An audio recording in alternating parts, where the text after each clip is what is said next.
I'm ostracized and traumatized by everything I'm not alright. I'm lost inside, and anything I say you better listen up closely. Mostly, I'm the one and only. Bring it home slowly. Hand your boy the trophy. Patience is holy moly. I got him hating on me like Michael hates.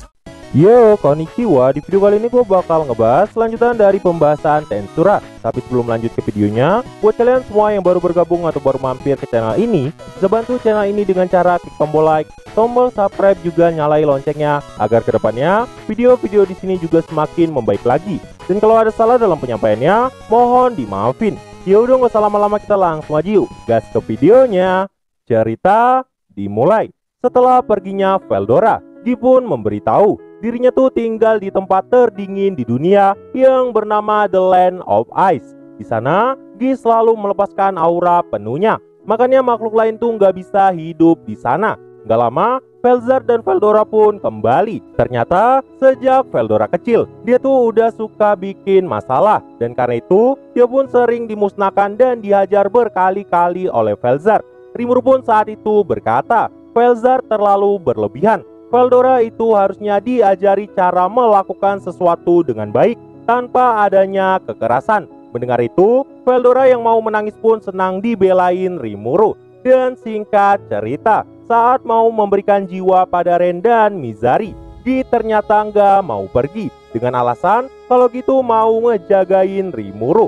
Namun saat itu Diablo pun berkata, "Fufu, kalau Guy tinggal di sini, berarti hari ini kita bisa bertarung. Lagian aku juga ingin tahu seberapa hebat skill ultimate-mu." Dalam hati Rimuru berkata, "Kerja bagus Diablo." Diablo pun langsung membawa Guy pergi dari sana saat itu. Dan setelah itu, Rimuru pun langsung cepat-cepat memberikan jiwa pada mereka berdua. Tapi anehnya, jiwa yang dikonsumsi saat itu cuma 200.000. Rimuru pun jadi panik dan langsung nanya ke Rafael, Neng Rafael, 300.000 jiwa lagi kemana? Namun Rafael malah berkata, sekarang Testarossa Ultima dan Carrera juga bisa berevolusi. Dan ternyata saat ini juga seorang Raja Iblis Guy Crimson telah ditipu oleh Rafael.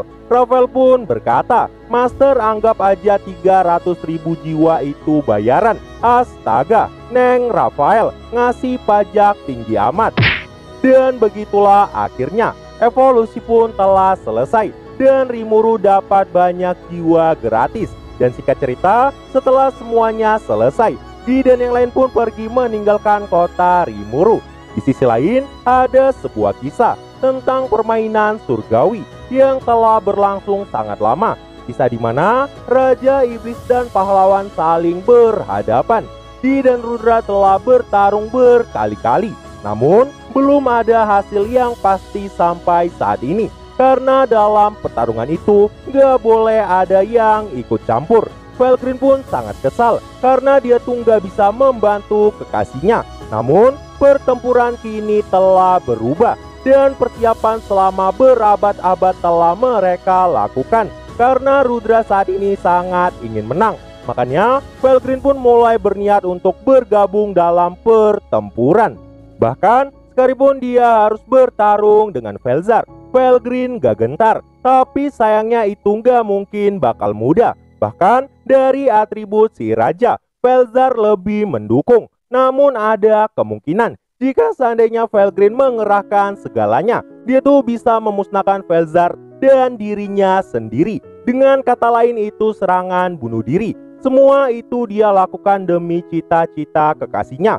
Namun tiba-tiba Felgreen sangat kaget. Hampir 1 juta pasukan lenyap tanpa jejak.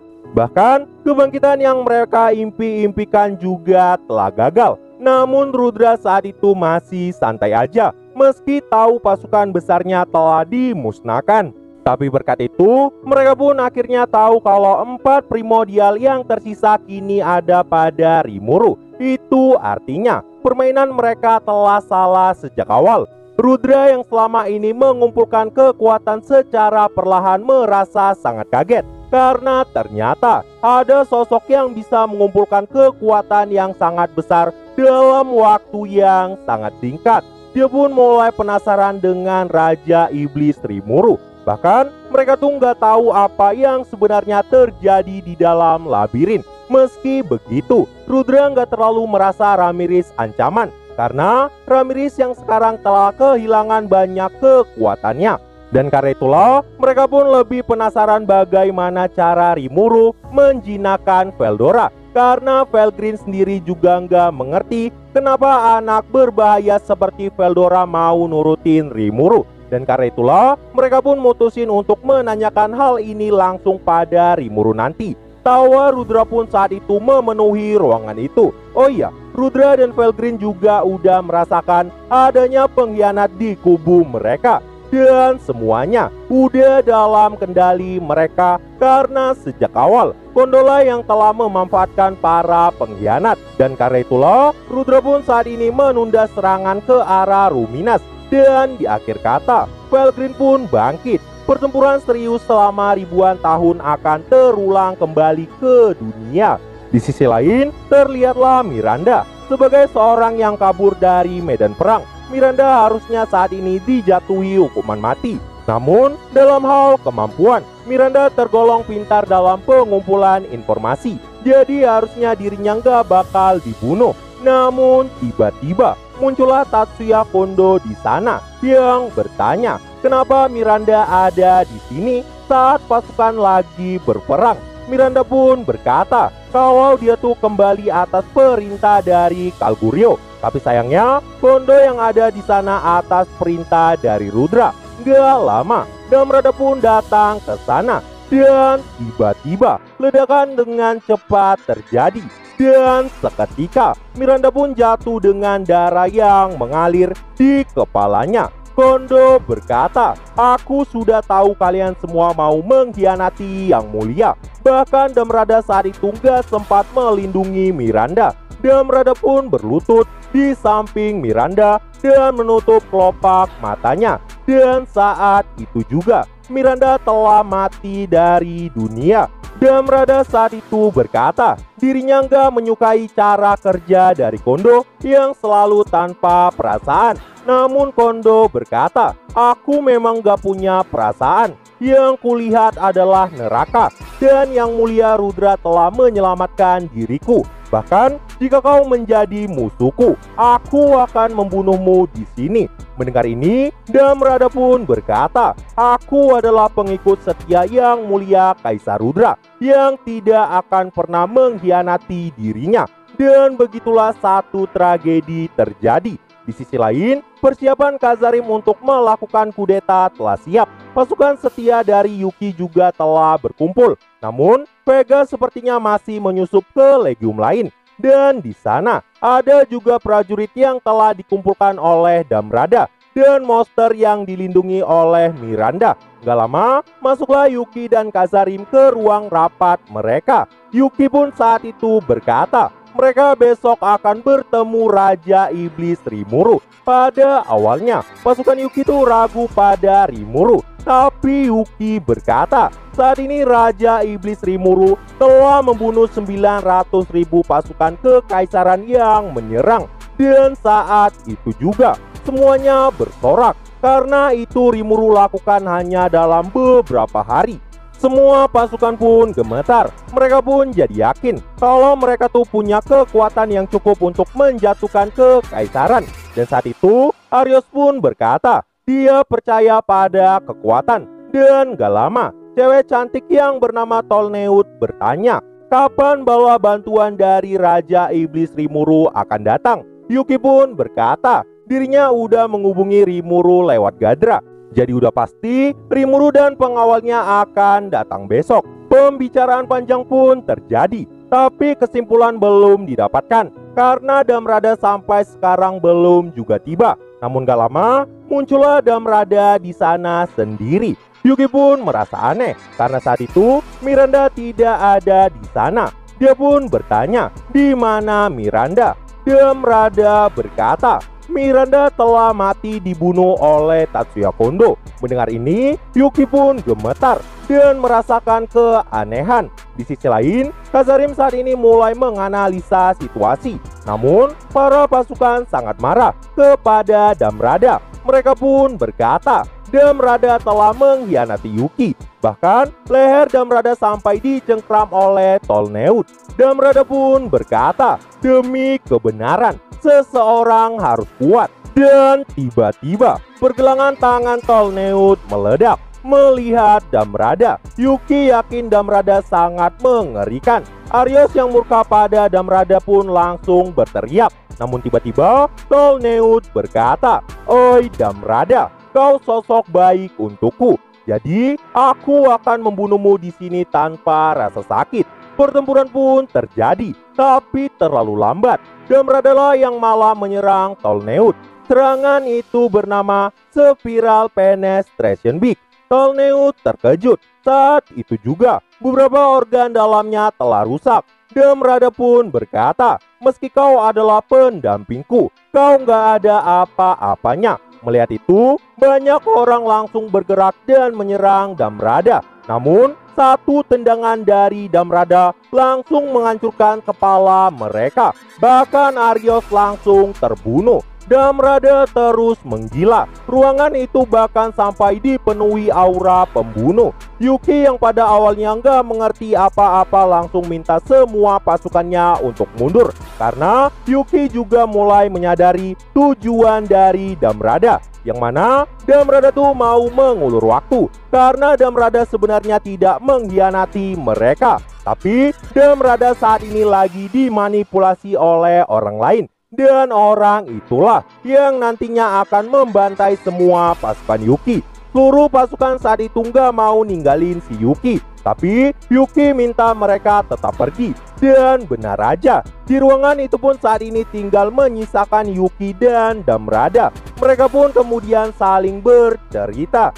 Damrada pun tersenyum. Jauh di dalam lubuk hatinya, dia tuh sangat senang mengenal sosok Yuki. Tapi Damrada juga menyadari dirinya saat ini sedang dimanipulasi oleh Tatsuya Kondo. Itu karena kesetiaan Damrada kepada Rudra sangat tinggi. Dan bagi Damrada, Rudra adalah segalanya. Dan diketahui Damrada telah mengenal Rudra lebih lama dari Kondo. Makanya Damrada nggak nyangka Kondo ternyata lebih berbahaya. Bahkan Damrada nggak bisa membatalkan efek manipulasinya.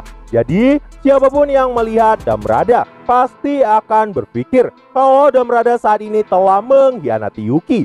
Namun Yuki malah menyadari Damrada dimanipulasi. Dia pun merasa sangat senang sambil berkata, "Ayo Tuan Yuki, mari tunjukkan kekuatan kita sebenarnya." Damrada sudah sangat yakin ingin mempercayakan masa depan kepada Yuki. Jadi dia berharap Yuki bisa membunuh Damrada dan mengakhiri perjanjian Damrada dengan Rudra. Namun Yuki malah berkata, "Tenanglah temanku, masih banyak pekerjaan untukmu. Jadi aku akan menyelamatkanmu di sini." Damrada pun berkata, "Hahaha, dengan bersikap naif, Tuan mungkin bisa terbunuh." Tapi jauh di dalam hati Damrada, dia tuh merasa sangat senang.